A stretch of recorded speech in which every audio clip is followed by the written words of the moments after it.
Boa noite, igreja. Animados? Muito bem, ótimo. É claro que eu não posso começar de outra forma, senão com uma palavra de gratidão. A gratidão, já que me referi durante o tempo que nós tivemos juntos. A gratidão pelo acolhimento, pelo cuidado, pelo carinho, e ao mesmo tempo que eu me sinto muito abençoado, muito agradecido, eu sei que não poderia ser diferente. É uma característica de uma igreja cristã, é a nossa característica, é a característica da Fé e Vida, é uma marca muito forte da igreja Fé e Vida, o acolhimento, esse aconchego, e a parte de que eu me sinto em casa, porque eu sei que eu estou em casa. Então, muito obrigado por tudo que vocês, pelo esforço em nos abençoar, em abençoar muitos outros missionários também que estão no campo, e muito obrigado pelo cuidado, particularmente daqueles que estão mais próximos, mas daqueles que não estão tão próximos também, que contribuem, que ajudam, que oram por nós. Fica a minha gratidão. Eu sei que eu não mereço isso, e eu sei que também, tampouco vocês fazem por mim, vocês fazem por Cristo, mas como resultado disso eu sou beneficiado, e vocês mais ainda. Amém? Muito obrigado mesmo, de coração, por todo o carinho demonstrado nesses tantos anos que a gente foi enviado por vocês, e que vocês continuam nos cuidando. Ok? Bom, durante esse sábado nós estivemos juntos, como falou o pastor Adrian, um tempo muito bom. Acredito que também para vocês foi bom, foi rever alguns conceitos bíblicos, e para aqueles que ainda não conheciam, conhecer, aqueles que conheciam, revisitar, e foi um tempo muito bom. E nós falamos sobre exatamente isso, vida missional, falando de alguns fundamentos, começamos problematizando dentro de um problema real, daquilo que rapidamente vamos recordar aqui, os dois lados da fenda, se vocês lembram disso.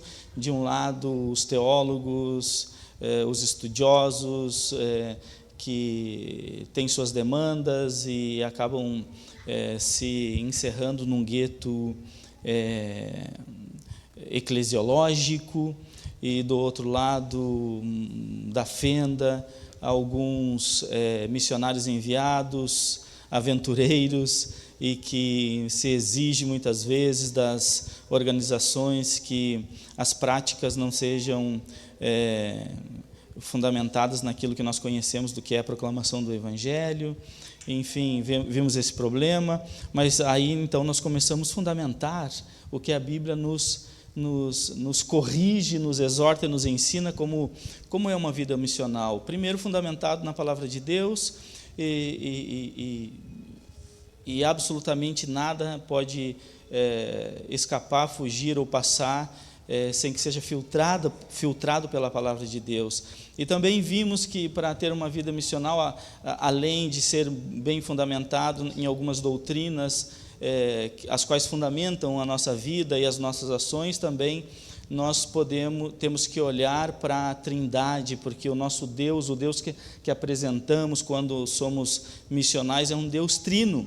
E esse Deus trino, na sua economia, na sua função, como ele se nos apresenta, está certo isso? Acho que não está certo. Como ele se nos apresenta, está certo? E então ele se apresenta como um Deus trino, sendo o Pai que ama o Filho, que envia o Filho, o Espírito Santo que aplica a salvação, e até no comissionamento, em Mateus 28, nós vemos e lemos a presença do Deus trino, o Deus que enviou o Filho que está falando, que envia o Espírito Santo e por consequência envia a igreja também. E diante desse cenário todo, nós podemos concluir que isso tudo desencadeia, estou dando para você que não esteve, estou dando um resumo, assim, um panorâmico bem rápido. Isso desencadeia em uma igreja saudável, tem que desencadear numa igreja saudável. Também vimos algumas características da igreja saudável, e dentre as 4 características que vimos de uma igreja saudável, a 4ª dela é que numa igreja saudável, os membros são, como são os membros, a 4ª característica? Missionais. Se a igreja é saudável, não automaticamente, né, mas estando fundamentado, os membros dessa igreja são missionais. Eles olham para fora e são comissionados pela palavra de Deus no lugar que estão. E se também não temos essa característica de a vida particular de cada membro do corpo ser uma vida missional, que impacta a vida dos de fora, então nós precisamos rever esses conceitos para que a vida de cada um seja isso, um reflexo da nossa relação com Deus e da nossa relação com a igreja. Certo? Então, e hoje à noite, para concluir esse tempo precioso que nós tivemos, eu quero continuar falando sobre esse assunto de comissionamento. E quero abordar com vocês essa afirmação. Não é uma pergunta, né? Claro, não é uma pergunta, é uma afirmação. Então, hoje de noite, à luz da palavra de Deus, nós vamos ver por que somos comissionados. Então, a gente viu os fundamentos. E agora a gente vai ver, à luz da palavra de Deus, o que a palavra de Deus nos ensina, o porquê somos comissionados. Ok? Com a graça de Deus, aí vamos. E, então, para essa afirmação estar bem colocada na nossa mente, no nosso coração, nós precisamos e podemos fazer algumas perguntas à palavra de Deus. E algumas perguntas como, por exemplo, por que Deus determinou na eternidade redimir os eleitos? Por que Deus, lá na eternidade, à luz da palavra de Deus, como sabemos, Ele determinou redimir os eleitos? Outra pergunta que podemos fazer para chegar a essa afirmação, porque somos comissionados, é: por que na eternidade Ele resolveu salvar uma parte da humanidade caída e merecedora do inferno eternamente? Você já se fez essas perguntas? Essas perguntas são perguntas que te levam a essa afirmação: por que nós somos comissionados? E a resposta a essas 2 perguntas é o ponto central e maravilhoso de todo o plano da criação e da salvação, e o porquê somos comissionados. Paulo, quando compreendeu esse plano maravilhoso da criação e da salvação, esse maravilhoso plano que Deus concebeu nos tempos eternos, no livro de Romanos, quando ele conclui esse pensamento, ele conclui com o que está escrito em Romanos, no capítulo 11, 33 a 36, que diz: ó profundidade da riqueza, da sabedoria e do conhecimento de Deus, quão insondáveis são os seus juízos e inescrutáveis os seus caminhos. Quem conheceu a mente do Senhor, ou quem foi o seu conselheiro? Quem primeiro lhe deu para que ele o recompense? Pois dele, por ele, para ele são todas as coisas. A ele seja a glória para sempre. Amém. Meu desejo é que no final desse tempo de análise da palavra de Deus sobre por que somos comissionados, você possa no final falar como Paulo falou, diante desse cenário maravilhoso da salvação e do plano da criação e do plano da salvação. Mas eu já posso responder essas perguntas com uma resposta certeira, e que agride o nosso ego e que nos coloca no lugar devido que a palavra de Deus sempre nos coloca. Certamente não foi por nós. Certamente, meu irmão, não foi por mim e não foi por você que existe esse plano tão maravilhoso da criação e da salvação. Diferente do que alguns dizem por aí, você não é o centro da vontade de Deus, nem tampouco eu. A salvação não existe por causa de você. Então vamos ver, à luz da palavra de Deus, que nós não somos o centro do plano eterno de Deus. Isto é uma visão humanista. Por quê? Porque a eleição divina é uma promessa em Deus. Tito 1 e 2 diz: Paulo, servo de Deus e apóstolo de Jesus Cristo, para levar os eleitos de Deus à fé e ao conhecimento da verdade, que conduz à piedade, fé e conhecimento que se fundamentam na esperança da vida eterna, a qual Deus, que não mente, prometeu antes dos tempos eternos. Deus, que não pode mentir, prometeu antes dos tempos eternos. E Ele prometeu a salvação completa, a justificação, a santificação e a glorificação. Como causa disso, para isso, proclamamos essa tão grande salvação. A causa é a fé dos eleitos, para que os eleitos creiam. Romanos 10, 14 e 15 diz: como, pois, invocarão aqueles em quem não creram? E como crerão naquele de quem não ouviram falar? E como ouvirão se não houver quem pregue? E como pregarão se não forem enviados?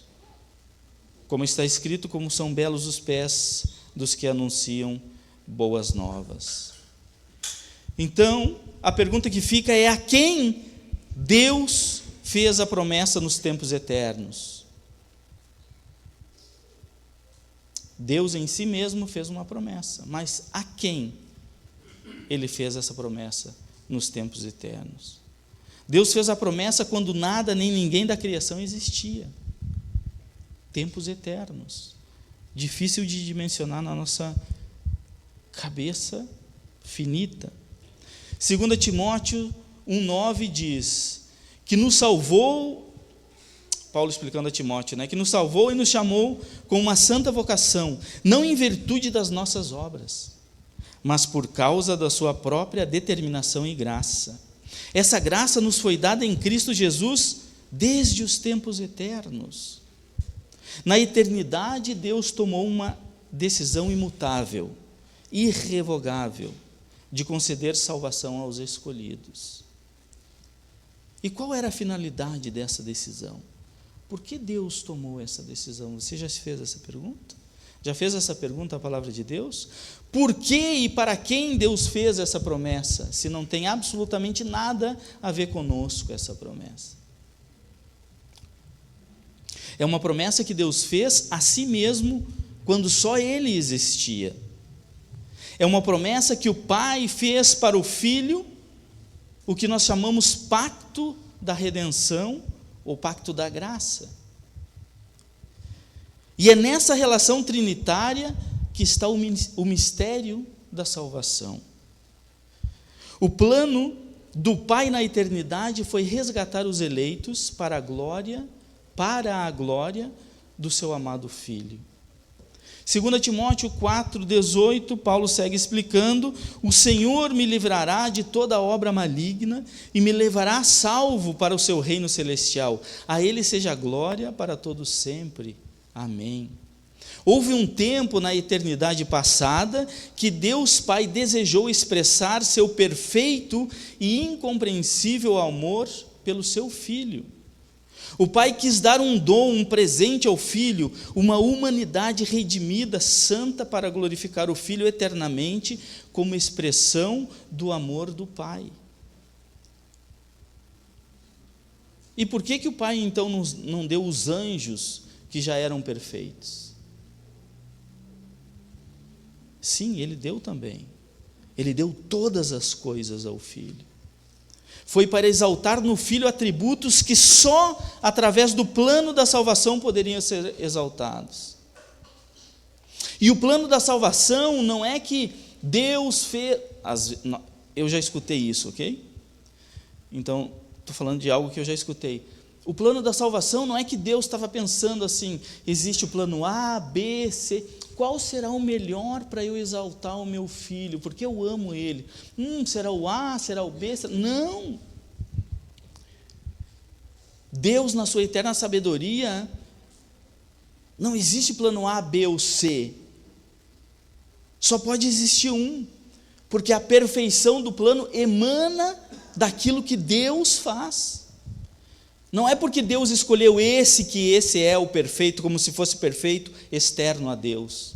Não, é porque Ele concebeu em si mesmo esse plano, para exaltar, para expressar o seu amor ao Filho, e dar um presente ao Filho. E quais atributos que eu e você podemos conhecer através do plano da salvação no Filho, que Deus Pai, exaltando o Filho, nos faz conhecer esses atributos, e não existe outro plano para conhecer esses atributos, senão esse plano perfeito que o Pai escolheu para glorificar o Filho, e glorificando o Filho, nós conhecemos esses atributos no Filho. Uau, quando pensamos em atributos que glorificam, nós pensamos diretamente num rei glorioso, majestoso. Mas não começa assim. O plano eterno de Deus para glorificar o Filho, como expressão do seu amor, dando ao Filho um povo redimido, santo, para que nós conhecêssemos a sua obediência perfeita até a morte. Isso é glória que o Filho tem. A obediência perfeita até a morte, a sua humilhação total até a cruz, a sua condescendência, o seu esvaziamento.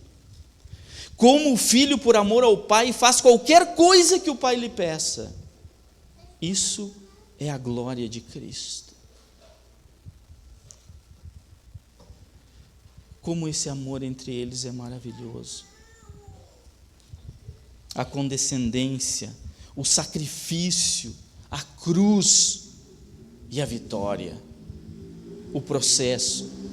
E nós conhecemos atributos no Filho, que só são revelados através desse plano maravilhoso da salvação. O presente, o dom do Pai para o Filho, é uma humanidade redimida, que não merece, que não tem méritos, mas é beneficiária de tudo que Cristo faria e fez. Está consumado. Salvo somente pela graça caríssima. Tudo por causa de Cristo. Tudo por causa de Cristo. Cristo é o centro do plano da glorificação do Pai. Cristo é o centro do plano da salvação. Cristo é o centro do plano da redenção. Não tem a ver conosco, meus irmãos. Você não é o centro de nada. E isso ofende o nosso orgulho. Isso ofende o nosso ego. Nós não somos o centro de nada. Nós entramos somente com o pecado, com o defeito, com a ofensa à santidade. Essa é a nossa parte. Isso mostra a grandeza de Cristo sobre tudo e sobre todos, na sua glória, no seu poder, na sua sujeição, na sua humilhação. A glória da graça de Cristo. O Pai quis dar uma humanidade perfeita ao Filho como expressão de quão maravilhoso o Filho é.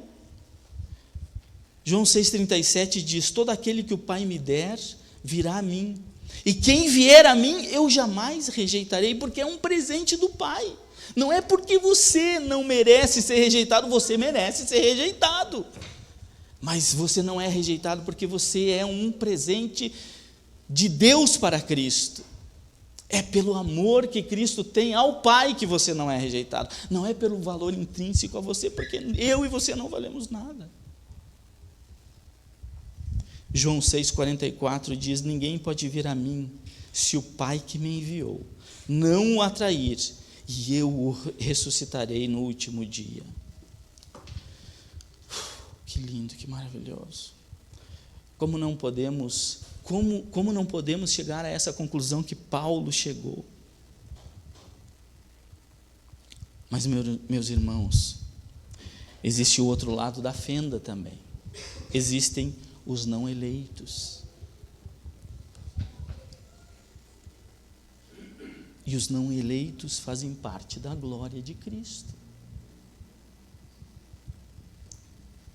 Apocalipse 13:8 fala dos não eleitos. Apocalipse 17:8 fala claramente dos não eleitos. Mas a salvação alcança os pecadores não porque eles são atrativos. Eu e você não temos atrativo nenhum a Cristo, mas porque o Filho é digno desse presente.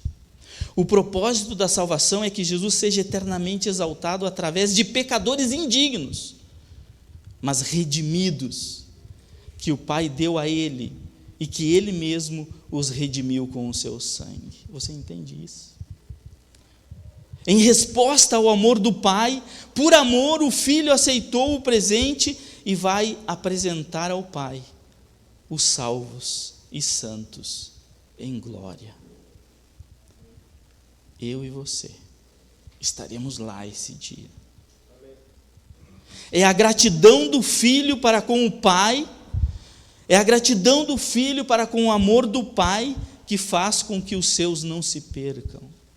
Esse é o fundamento da perseverança dos santos. João 6:38 e 39 diz: pois desci dos céus, não para fazer a minha vontade, mas para fazer a vontade daquele que me enviou. E esta é a vontade daquele que me enviou, que eu não perca nenhum dos que ele me deu, mas os ressuscite no último dia. João 10:29 diz: meu Pai, que as deu para mim, é maior do que todos. Ninguém pode arrancar da mão do meu Pai nenhum daqueles que Ele me deu.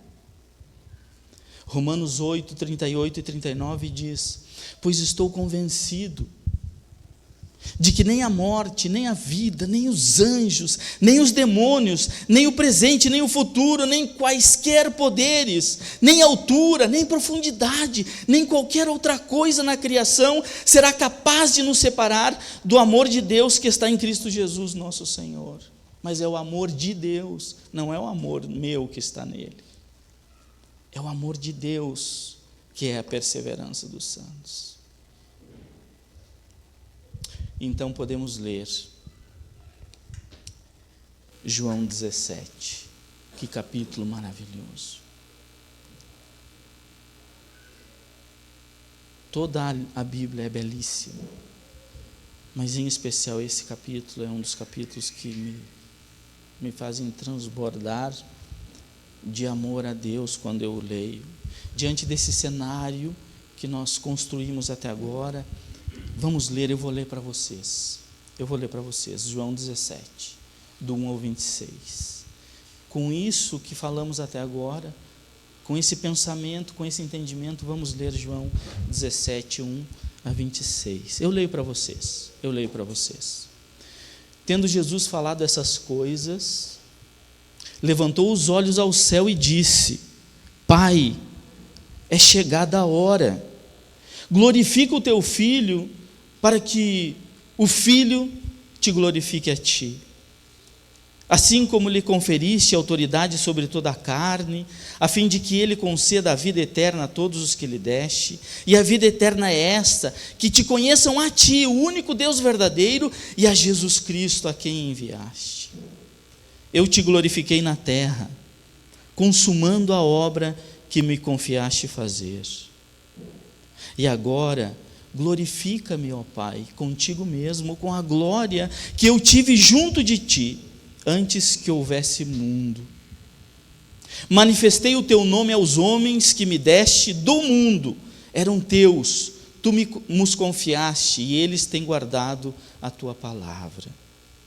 Agora eles reconhecem que todas as coisas que me tens dado provêm de ti, porque eu lhes tenho transmitido as palavras que me deste, e eles creram e as receberam, e verdadeiramente conheceram que saí de ti, e creram que tu me enviaste. É por eles que eu rogo. Não rogo pelo mundo, mas por aqueles que me deste, porque são teus. Ora, todas as minhas coisas são tuas, e as tuas coisas são minhas, e neles eu sou glorificado. Já não estou no mundo, mas eles continuam no mundo, ao passo que eu vou para junto de ti. Pai Santo, guarda-os em teu nome que me deste, para que eles sejam um, assim como nós. Quando eu estava com eles, guardava-os no teu nome que me deste, e protegi-os, e nenhum deles se perdeu, exceto o filho da perdição, para que se cumprisse as Escrituras. Mas agora vou para junto de ti. E isto falo no mundo, para que eles tenham o meu gozo completo em si mesmos. Eu lhes tenho dado a tua palavra, e o mundo os odiou, porque eles não são do mundo, como também eu não sou. Não peço que os tires do mundo, e sim que os guardes do mal. Eles não são do mundo, como também eu não sou. Santifica-os na verdade, a tua palavra é a verdade. Assim como tu me enviaste ao mundo, também eu os enviei ao mundo. E a favor deles, eu me santifico a mim mesmo, para que eles também sejam santificados na verdade. Não rogo somente por estes, mas também por aqueles que vierem a crer em mim, por intermédio da sua palavra, a fim de que todos sejam um. E como és tu, ó Pai, em mim e eu em ti, também eles em nós, para que o mundo creia que tu me enviaste. Eu lhes tenho transmitido a glória que me tens dado, para que sejam um como nós somos. Eu neles e tu em mim, a fim de que sejam aperfeiçoados na unidade, para que o mundo conheça que tu me enviaste, e os amaste como também amaste a mim. Pai, a minha vontade é que onde eu estou, estejam também comigo os que me deste, para que vejam a minha glória, que me conferiste, porque me amastes antes da fundação do mundo. Pai justo, o mundo não te conhece, eu porém te conheci, e também esses compreenderam que tu me enviaste. Eu lhes fiz conhecer o teu nome e ainda os farei conhecer, a fim de que o amor com que me amaste esteja neles, e eu neles esteja. Todo o plano eterno de Deus está firmado na promessa do Pai, para o Filho, para a sua glória. E a igreja, eu e você, somos esse presente para o Filho. Todas as coisas são resultados da relação que há na Trindade. Romanos 8, 29 e 30 diz: Pois aqueles que de antemão conheceu, também os predestinou para serem conformes à imagem do seu Filho, a fim de que ele seja o primogênito entre muitos irmãos. E aos que predestinou também chamou, e aos que chamou também justificou, e aos que justificou também glorificou. Fomos predestinados para a justificação, para a santificação e para a glorificação, tudo para a glória de Cristo, para sermos conforme a imagem de Cristo. Filipenses 3, 20 e 21 diz: A nossa cidadania, porém, está nos céus, de onde esperamos ansiosamente o Salvador, o Senhor Jesus Cristo, pelo poder que o capacita a colocar todas as coisas debaixo do seu domínio, Ele transformará os nossos corpos humilhados, tornando-os semelhantes ao seu corpo glorioso. E a resposta de gratidão do Filho ao Pai é isso: a remissão dos pecadores, que não tem méritos nenhum em si mesmo. O motivo de Jesus suportar tudo até o fim é por amor ao Pai. Todo o plano eterno é um presente do Pai para glorificar o Filho. 1 Coríntios 15, 25 e 28 diz: pois é necessário que Ele reine, até que todos os seus inimigos sejam postos debaixo dos seus pés. O último inimigo a ser destruído é a morte, porque Ele tudo sujeitou debaixo dos seus pés. Ora, quando se diz que tudo lhe foi sujeito, fica claro que isso não incluiu o próprio Deus, que tudo submeteu a Cristo. Quando, porém, tudo lhe estiver sujeito, então o próprio Filho se sujeitará àquele que todas as coisas lhe sujeitou, a fim de que Deus seja tudo em todos. Aqui nós estaremos também, nesse momento, quando o Filho apresentar a Igreja Santa, redimida, como glória ao Pai. E essa é a resposta amorosa e obediente do Filho ao Pai. 1 Coríntios 15, 28. Quando, porém, tudo lhe estiver sujeito ao Filho, então o próprio Filho se sujeitará àquele que todas as coisas lhe sujeitou, a fim de que Deus seja tudo em todos. Que você consegue inventar essa cena na tua mente? Imagina a igreja, a igreja de todos os tempos, a igreja de os salvos de todos os tempos, com Cristo diante, apresentando a Deus todos nós, salvos, redimidos, santos, limpos e glorificados, e sujeitando tudo ao Pai.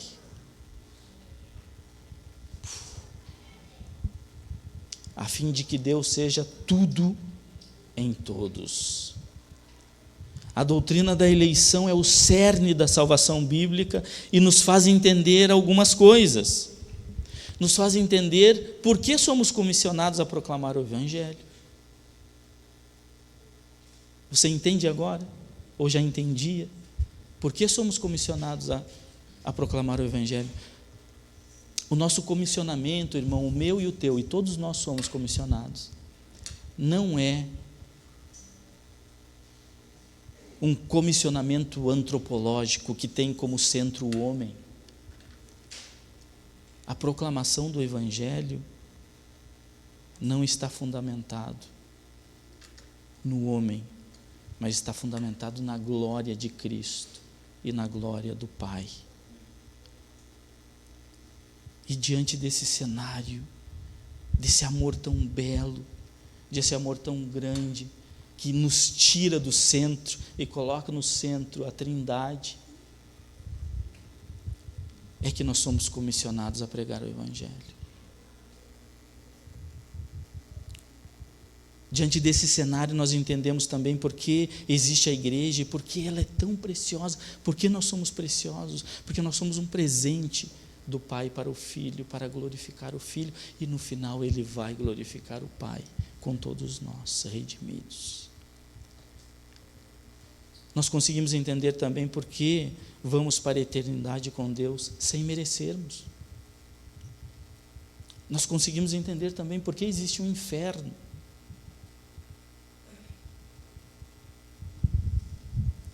E eu quero, diante desse cenário, falar de 3 aplicações com vocês. Diante desse cenário todo, do plano da redenção, plano da graça, do presente do Pai para o Filho, e em resposta o Filho vai sujeitar todas as coisas ao Pai, glorificadas nós, a igreja. Mas não chegamos lá ainda. vivemos essa tensão do já e o ainda não. Eu quero 3 aplicações, porque o Evangelho é prático. O Evangelho é prático. Ele requer de nós sempre resposta. Sempre resposta. Ações, atitudes. Filipenses 2, 5 a 11 diz: seja a atitude de vocês a mesma de Cristo Jesus, que embora sendo Deus, não considerou ser igual a Deus. Que embora sendo Deus, não considerou que o ser igual a Deus era algo a que se devia apegar-se, mas esvaziou-se a si mesmo, vindo a ser servo, tornando-se semelhante aos homens. E sendo encontrado em forma humana, humilhou-se ainda mais a si mesmo e foi obediente até a morte de cruz. Por isso Deus exaltou a mais alta posição e lhe deu o nome que está acima de todo nome, para que ao nome de Jesus se dobre todo o joelho, nos céus, na terra e debaixo da terra, e toda língua confesse que Jesus Cristo é o Senhor, para a glória de Deus. E a aplicação é essa: sejamos como Cristo, servos humildes.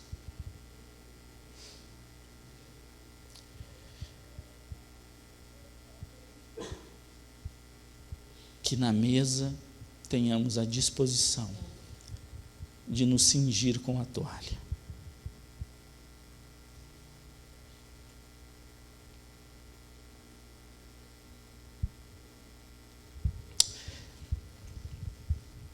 E lavar os pés uns dos outros.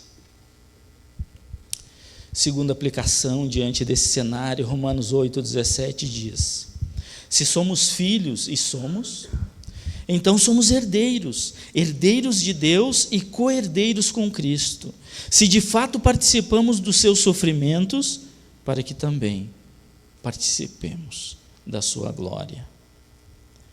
A segunda aplicação é essa, meu irmão. Participe do sofrimento de Cristo, para também participar da sua glória. E a terceira e última aplicação que eu quero colocar para vocês nessa noite está em 2 Coríntios 4, 1 a 18, que diz: por isso, tendo esse ministério, segundo a misericórdia que nos foi feita, não desfalecemos. Antes, rejeitamos as coisas que por vergonha se ocultam, não andando com astúcia, nem com falsificação da palavra de Deus, e assim nos recomendamos a consciência de todo homem, na presença de Deus, pela manifestação da verdade. Mas se ainda o nosso evangelho está encoberto, para os que se perdem está encoberto, nos quais o Deus deste século cegou o entendimento dos incrédulos, para que lhes não resplandeça a luz do evangelho da glória de Cristo, que é a imagem de Deus. Porque não nos pregamos a nós mesmos, mas a Cristo Jesus, o Senhor, e nós mesmos somos vossos servos por amor de Jesus. Porque Deus, que disse que das trevas resplandece a luz, é quem resplandeceu em nossos corações para a iluminação do conhecimento da glória de Deus na face de Jesus Cristo. Temos, porém, esse tesouro em vasos de barro, para que a essência do poder seja somente de Deus e não de nós. Em tudo somos atribulados, mas não angustiados. Obrigado, meu irmão. Em tudo somos atribulados, mas não angustiados. Perplexos, mas não desanimados. Perseguidos, mas não desamparados. Abatidos, mas não destruídos. Trazendo sempre por toda parte a mortificação do nosso Senhor Jesus Cristo no nosso corpo, para que a vida de Jesus se manifeste também nos nossos corpos. E assim nós que vivemos, estamos sempre entregues à morte por amor a Jesus, para que a vida de Jesus se manifeste também na nossa carne mortal, de maneira que em nós opera a morte, mas em vós a vida. E temos, portanto, o mesmo espírito de fé, como está escrito: cri, por isso falei. Nós cremos, também por isso falamos, sabendo que o que ressuscitou o Senhor nos ressuscitará também e nos apresentará todos convosco. Porque tudo isto é por amor de vós, para que a graça multiplicada por meio de muitos faça abundar a ação de graça para a glória de Deus. Por isso não desfalecemos, mas ainda que o nosso homem exterior se corrompa, o interior contudo se renova de dia em dia. Porque a nossa leve e momentânea tribulação produz para nós um peso eterno de glória muito excelente, não atentando nós nas coisas que se veem, mas nas coisas que não se veem. Porque as coisas que se veem são temporais, e as coisas que não se veem são eternas. Esse é um chamado para abraçarmos o ministério da proclamação do Evangelho. Irmãos, as 3 aplicações são essas. Seja como Cristo, um servo humilde, que não foge da humilhação, mas está disposto a cingir-se com a toalha na mesa e ser considerado o mais indigno dos escravos, ao ponto de lavar os pés dos discípulos. Participe do sofrimento de Cristo para participar da sua glória. E abrace o ministério da proclamação do Evangelho, aqui, hoje, agora. Amém? Louvado seja Deus. Oremos. Obrigado, Deus, pela Tua palavra que nos humilha, nos exorta, nos corrige, nos coloca no prumo e nos coloca no nosso devido lugar como pecadores, indignos que somos, mas resgatados pelo sangue de Cristo e somente pelo sangue de Cristo. E diante dessa tão grande salvação, só podemos nos humilhar e nos reconhecer como pecadores indignos, mas alcançados pelo Teu amor e pela Tua graça. Obrigado. Que a Tua palavra seja sempre viva na nossa vida e que seja sempre aplicada na nossa vida, todos os dias. Em nome de Jesus, amém. Amém.